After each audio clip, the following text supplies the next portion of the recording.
예, 반갑습니다. 예, 손영성입니다. 어, 이렇게 하다 보니까 이렇게 됐어요. 그쵸?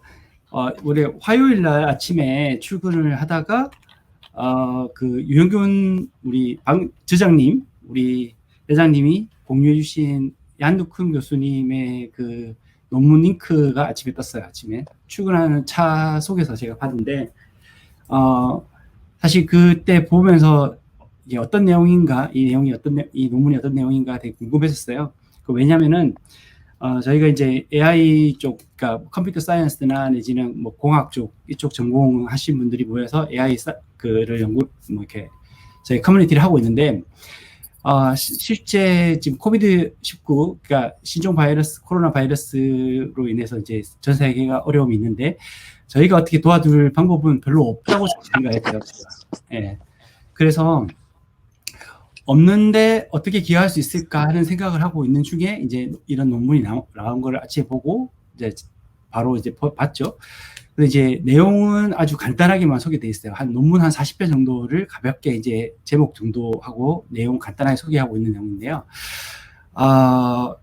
제가 읽으면서 무슨 내용인지는 제가 이해를 했어요. 근데 문제는 문장들이 너무 어려워요. 이렇게 번역하기가 좀, 그러니까 그 해석하기가 되게 힘든 내용이었고, 어떤 내용인지는 알겠는데 문장이 좀 어려워가지고 이제 좀 제대로 이해하기 위해서 조금 시간을 들였거든요. 한 반나절 정도 들이면서 간략하게 정리를 했는데, 그렇게 하면서 생각해 보니까 이거 다른 분들 읽을 때 똑같이 저같이 고민하겠다 싶어서 이제 그 이왕 드린 시간을 조금 더 드리자 해서 이제 그날 하루 종일 이제 사실 그날이 수요일이었죠, 그래서 그래서 수요일 날 저녁에 우리 유영근 대장님을 이제 까먹을 정도로 제가 열심히 이걸 정리하고 대충 정리를 다 끝마친 후에 목요일 날 이제 저희 뭐 하여튼 같이 딸내미와 같이 이제 정리를 한번 다시 다 했어요. 그리고 마무리 다 하고 이제 목요일 날 공개를 한 건데, 일단 첫 번째 제가 이게 여러 논문을 보고 바로 이제 이렇게 번역한 거예요. 그래서 번역한 내용들은 제가 공유를 드렸고요. 그 다음에 이제 저희 그 AI 프렌즈 홈페이지 페이스북 홈페이지에 이렇게 지금 정리가 되어 있으니까 들어가서 보시면 됩니다. 그래서 사실 내용 자체는 제가 초벌 번역을 한 수준이고, 그 다음에 중간에 들어있는 생물학 쪽은 저는 잘 몰라서 그냥 제가 이해할 수 있는 상식 수준에서 번역을 했고요. 그 다음에 이제 요 내용들을 쭉 보면 크게 논문이 한 40편 정도가 소개가 되는데, 그 안에 크게 이제 4가지 분야로 얘기를 해요. 그래서 첫 번째는 환자 진단을 도와주는 AI 기술, 그 다음에 분자 생물학 쪽에서의 어떤 AI 기술, 그 다음에 사회학 관련해서 AI 기술, 맨 마지막에 오픈 데이터 관련되는 거. 이렇게 해서 크게 4가지 카테고리로 구성되어 있고, 각각은 의료 영상을 그러니까 가지고 어떻게 이제 빠르게 환자인지 아닌지 구분할 것인가 하는 클래시피케이션 사례들, 그 다음에 이제 뭐 엑스박스 같은 그런 카메라 같은 거 가지고 어떻게 쉽게 이제 이 환자인지 아닌지 구분하느냐, 뭐 이런 것들도 있고요. 그 다음에 환자가 이제 검진을 한 후에 이 사람이 발전해서 심한 환자가 될 거냐 아니냐, 뭐 중환자가 될 거냐 아니냐, 이런 걸 예측한다든지 이런 것들이 이제 첫 번째 카테고리에 들어가고요.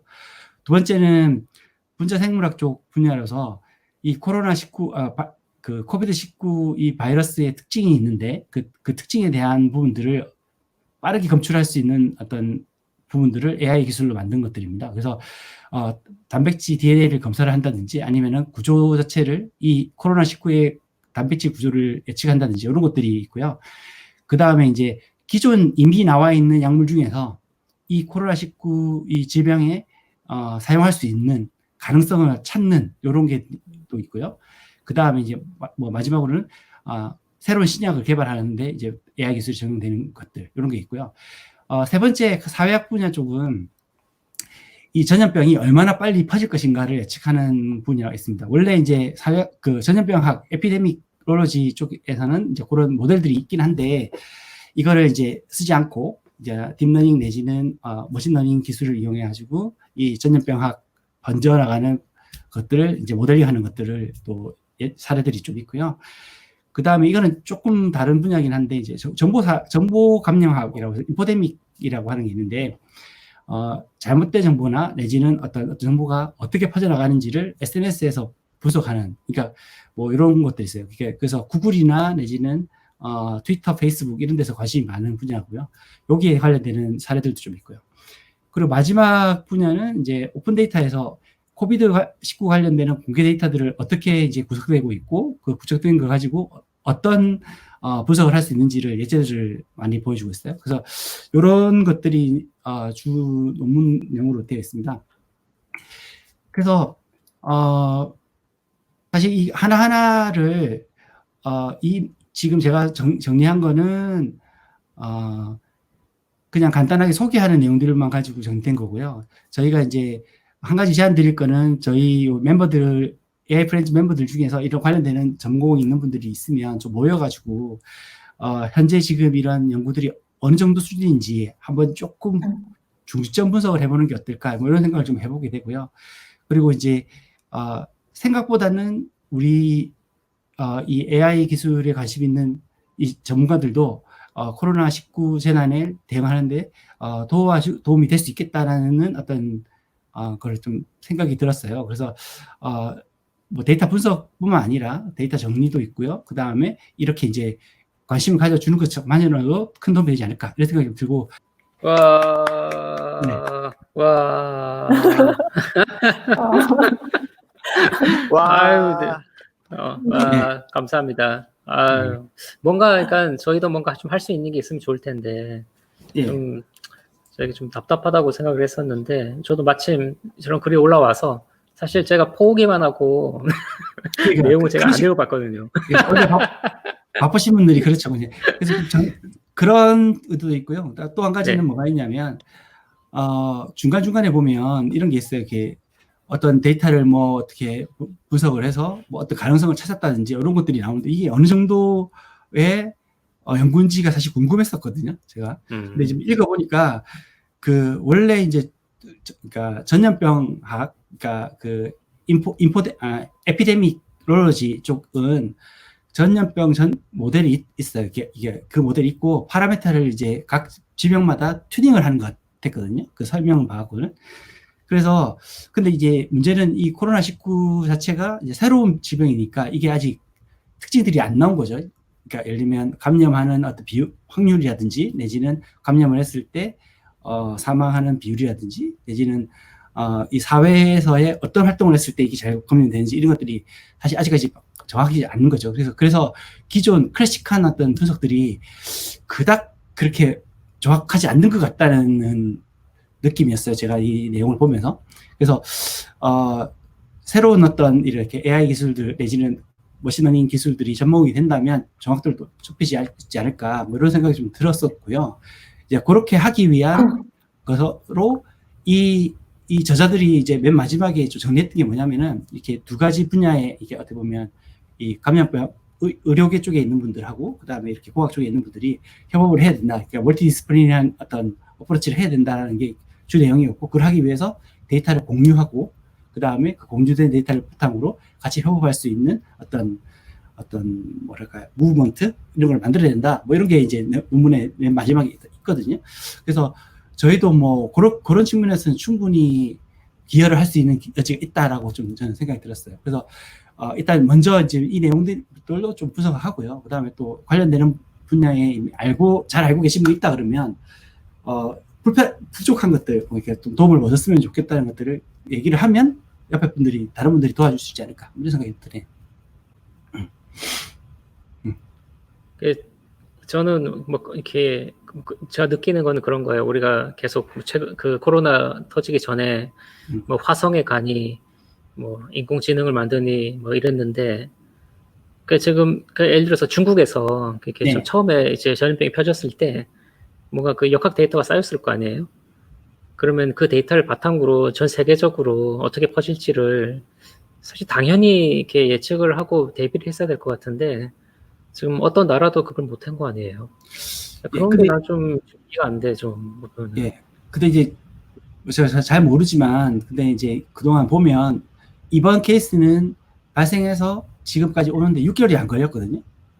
이걸 엄청나게 빠른 거예요. 이거는 정말 빠르게 전 세계로 다 퍼진 케이스라서 아마 사례가 없지 않을까 싶을 것 같아요. 왜냐하면 지난번 사스나 메르스만 해도 거의 1년, 2년 이렇게 걸려가지고 이렇게 퍼졌거든요. 근데 지금 이거는 지금 이 코비드 19 같은 경우에는 6개월이 안 됐는데 지금 뭐 감염자 수가 거의 100만 명에 가깝고 그 다음에 그 사망자 수가 몇만 명이거든요. 이거는 좀 뭐 이렇게 누군가가 대비를 할 수 있는 건 아닌 것 같기는 해요. 지나고 나서 생각해 보면은 그때 우한에 있는 뭐 중국인 의사들이 이런 질병을 처음 봤다 이런 식으로 얘기를 하거든요. 그러니까요. 예. 그때만 해도 뭐 중국이 의료 수준이 낮아서 뭐 못 막고 이렇게 생각했지 남의 나라로 생각했잖아요. 그래서 사실 사전에 좀 더 대비를 했어야 될 것 같은데 이게 아쉽네요. 아쉽습니다. 뭐 그런 얘기들을 저희가 이제 좀 전문가분들 모여가지고 한번 토론회까지는 아닐 것 같고요. 좌담회라도 어떻게 바라보는지 한번 얘기하면 어떨까요? 저희 커뮤니티 차원에서 하는 거니까. 예, 그리고 이제 뭐 이게 지금 전혀 레퍼런스가 없으면 힘들 것 같은데 저희가 지금 기본 레퍼런스는 받은 상태고 한 40개 정도 문이 있거든요. 그래서 그 중에서 진짜 바이오 쪽은 잘 이해가 안 되는데 그 말고 나머지 한 30여 편은 아마 여기 계신 분들은 다 이해할 수 있는 정도 수준의 논문이에요. 그리고 뭐 ML을 썼다고 하는데 제가 볼 때는 아주 초보적인 거 썼거든요. 그러니까 뭐 바이너리 클래시피케이션이라든지 뭐 그 정도를 써가지고 한 거예요. 그러니까 그냥 폐 사진 보고 이게 정상이다 아니다 이렇게 구분하는 정도. 코로나다 아니다도 하지 못하죠. 왜냐하면 사진을 딱 보고 이상하다 아니다 정상과 다르다 이런 걸 빠르게 찾아가지고 뭐 한다든지 뭐 이런 정도 수준이더라고요. 그래서 그런 걸 바탕으로 이제 뭐 그 다음에 또 뭐가 있을지는 한번 좀 같이 얘기해 보면 좋겠다 싶습니다. 예. 뭐 전염병 감염 모델에서 뭐 이런 게 있잖아요. SIR이라는 모델이 있고 SEIR이라는 모델이 있는데 이게 뭐 이런 거예요. 우리가 병에 걸리고 나서 낫는다. 이걸 이제 일정한 비율로 가지고 사람들이 병에 걸리고 낫고 병에 걸리고 낫고 하는 거를 이렇게 이제 모델로 만든 거고 여기서 잠복기를 고려한 모델이 SEIR이에요. 예. 그런 거고요. 그러니까 이런 거를 좀 이제 좀 시뮬레이션을 좀 해봤는데 뭘 가지고 해봤냐? 그 얼마 전에 여기 워싱턴 포스트에서 이런 게 있었죠. 어떻게 이제 코로나 스프레드 되는가. 근데 얘들이 뭘 했냐면은 이런 입자 충돌하는 그런 이제 시뮬레이션 이용해가지고 모델링을 했어요. 이런 걸 모델링해서 이제 부딪혀가지고 병이 전염되고 낫고 한다는 거죠. 그래서 자기들이 이런 이제 입자 시뮬레이션이 있으면은 부딪히면서 병이 전파돼 가는 거예요. 이렇게 그렇게 돼서 병이 이제 점점 이게 익스포넨셜하게 올라가다가 어떤 정점에 이르르면은 이제 병에 다 걸린 거죠 사람들이. 그 다음에 사람들이 시간이 지나면 나으니까는 이제 한번 병에 걸린 사람은 또 걸리진 않으니까 이렇게 이제 이어지는 거예요. 그래서 인구의 얼마만큼이 이제 병에 걸렸다가 이제 자연히 치유돼서 이제 지금 상황은 이제 모두가 다 코로나를 겪은 거죠. 겪은 거고. 그러니까 이거를 좀 상황에 따라서 여러 가지 시뮬레이션 하더라고요. 이거는 이제 격리시켜 놨다가 격리했다가 이제 이게 문이 열리면서 뭔가 빠져나오는 거예요. 그러면은 다시 퍼지죠, 이렇게. 퍼지는데 여기서 말하고 싶은 거는 뭐냐면은 이렇게 격리하는 게 답은 아니라는 거예요. 이게 늦추기만 할 뿐이지. 결국에는 똑같이 이렇게 올라가서 다 걸리게 된다. 이런 거고. 보면은 이제 여러 가지 실험하죠. 뭐 사회적 거리두기. 예를 들어서 이제 움직이지 말라는 거지. 일부만 활동하고 일부는 제자리 가만히 있고 했을 때 병이 이제 어떻게 퍼지는가. 이제 이런 것도 모델링하고 되게 재밌는 실험들 많이 해요. 이걸 가지고 이게 좀 아주 이제 단순화된 모델이긴 하지만은 이런 걸 가지고 많이 해서 이렇게 실험하는 거예요. 그래서 보면은 극단적으로 이제 사람들이 거리를 두면은 병이 거의 전파 안 되고 다 이제 사라진다는 거죠. 이런 게 있고 이런 걸 만들어 보고 싶었는데 또 이제 KBS에서 이런 걸 했더라고. 나의 감염 가능성에서 마스크를 잘 착용합니다. 사회적 거리두기를 잘 실천합니다. 이렇게 하면은 딱 누르면은 이렇게 하는 거야. 이제 내가 병에 걸렸다 안 걸렸다 요거를 음. 이제 시뮬레이션 하는 거죠. 얘가 지금 귀하는 바이러스에 감염됐습니다 나오죠. 그런데 이제 내가 이거는 마스크를 잘 착용했는데도 걸렸네. 아무튼 이렇게 이런 거 좀 재밌는 게 있어가지고 저도 좀 해봤어요. 저도 해봤는 게 해봤고 이런 코드를 가지고 이게 파티클 이게 충돌하는 그런 간단한 파이썬 코드인데 이거를 실행해 보면요. 이런 거예요. 이렇게 부딪혀가지고 이 빨간색이 전염이 되죠. 아까와 비슷한 거를 그냥 있는 코드 좀 바꿔가지고 해본 거예요. 그런 걸 좀 해본 거고 그걸 가지고 그냥 막 이것저것 해봤어요. 그냥 이것저것 해보니까 예를 들어서 이제 우리가 제일 중요한 게 지금 잠복기가 있잖아요. 잠복기하고 병에 걸린 다음에 이게 병이 유지되는 기간 그걸 가지고 시뮬레이션 해봤고 예를 들어서 뭐 임의로 이 단위는 의미가 없고요. 이렇게 했을 때는 지금 이제 노란색이 잠복기입니다. 잠복기고 빨간색이 증상이 일어난 사람들. 그러니까 결국 이렇게 늘어나다가 전체가 다 걸리는 거죠. 그다음에 이분들이 병에 걸렸다가 낫는 거예요. 결과적으로 봤을 때는 거의 대부분 사람들이 이제 코로나를 한 번씩 겪게 되는 거고, 이 기간을 줄이면 줄일수록 이렇게 줄어들어요. 이렇게 우리 병의 유지 기간, 잠복기하고 병의 유지 기간이 줄어들면 줄어들수록 줄어들고, 그다음에 이게 특정한 값 이하가 되면은 거의 전파가 안 돼요. 거의 전파가 안 돼요. 이렇게. 그래서 이게 병이 잠복기가 얼마냐, 그다음에 이게 병이 얼마나 오랫동안 유지가 되느냐가 되게 중요한 이슈인 것 같고요.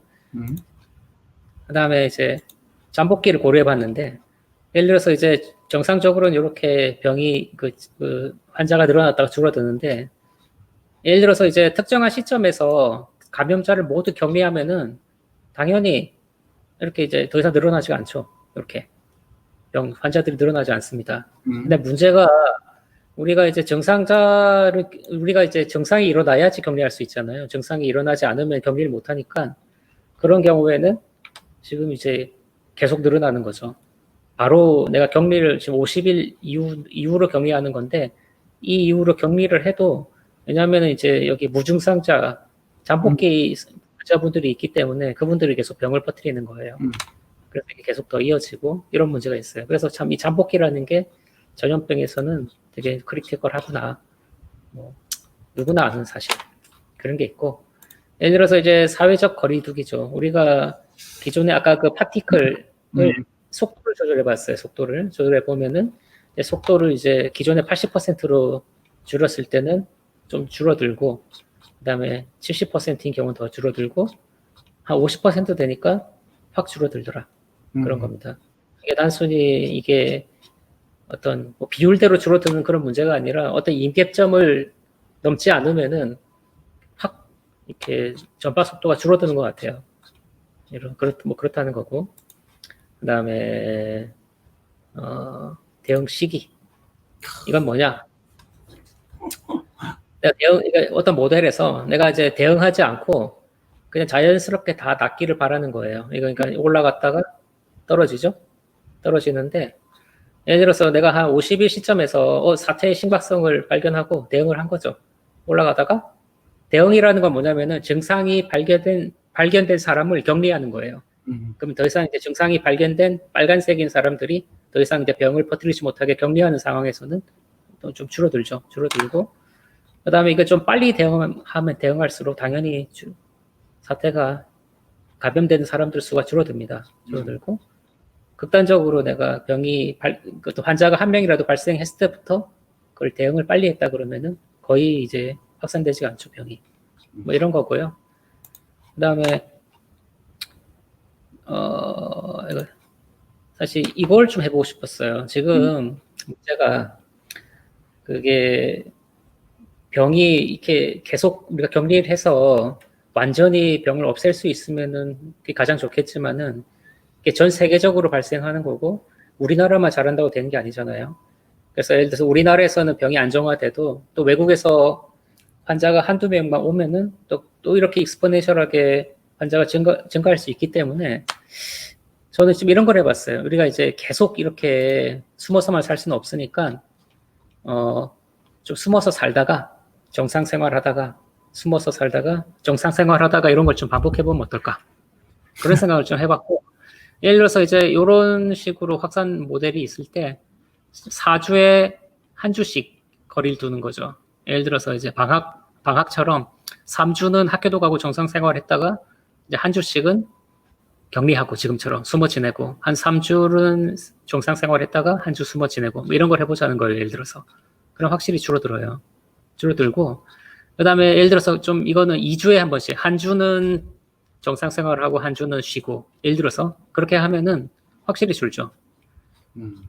그 사실은 그 병이 전파되는 게 시간이 필요하기 때문에 우리가 좀 이런 식으로 방법도 써볼 수 있을 것 같아요. 병을 그 정책적으로 약간 한 달에 한 일주일 정도는 우리 거리 두기 구간해서 그때는 조심하고 물론 이제 계속 조심해야 되겠지만은 좀 극단적으로 이렇게 조심해야 되는 구간을 정해가지고 이렇게 해야지 의사분들도 좀 쉴 수가 있고 그리고 이제 보통 사람들도 좀 이 코로나 사태의 피로감을 좀 덜 느끼지 않을까 그런 생각을 좀 해보고 이것저것 좀 실험해봤습니다.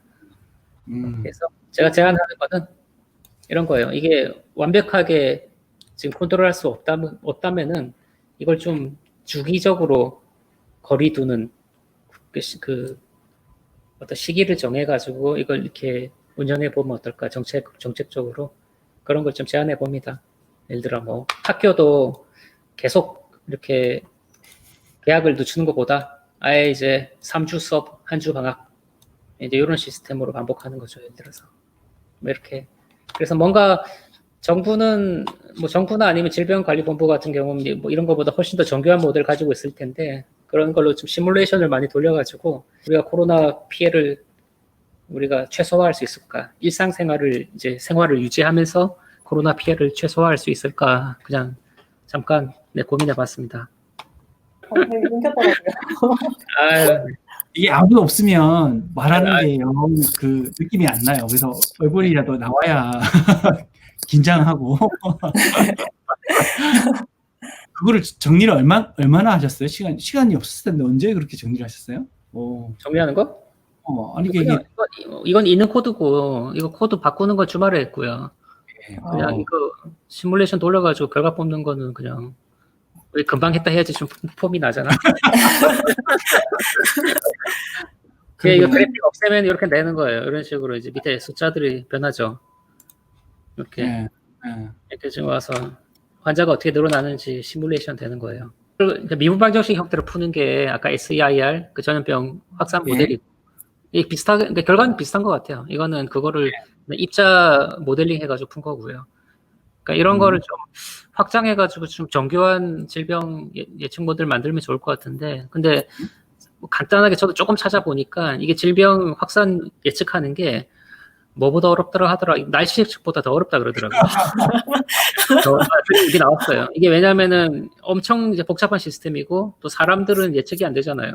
사람은 예측이 안 되고 누구하고 어떻게 컨택했는지 또 뭐 어떤 예상하지 못했던 변수들도 많이 발생하니까는 이게 날씨보다 더 예측하기 어려운 문제라고 어떤 논문에서 본 것 같아요. 근데 아무튼 그래도 좀 이렇게 좀 정교한 기준 모델을 가지고 뭔가 앞으로 우리가 대응을 해나갔으면 좋겠습니다. 네. 네. 오, 예. 우리 끝나기 전에 단체 사진 찍고 갑시다. 어떻게 찍나요? 잠깐만. 갤러리 뷰로 해주세요. 캡처 네. 뜨면 되지. 네. 자, 하나, 둘, 셋. 예. 됐어요. 아. 와.